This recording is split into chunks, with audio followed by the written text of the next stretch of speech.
आज मैले के को सब्जीसँग खाना खाँदैछु त्योभन्दा अगाडि आउनुहोस् मेरो मिनी भ्लगमा स्वागत छ।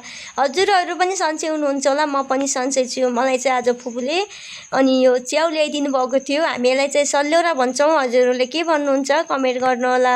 मलाई चाहिँ जङ्गलमा पाइन्छ यो अर्ग्यानिक च्याउ हो, त्यसैले चाहिँ मैले बनाउन गइरहेको छु। देख्न सक्नुहुन्छ सबैले भन्नुभएको थियो कि कमेन्टमा आजकल त मासु धेरै खानुहुन्छ अनि हप्तामा 7 दिन मासु खानुहुन्छ भन्नुहुन्थ्यो नि त।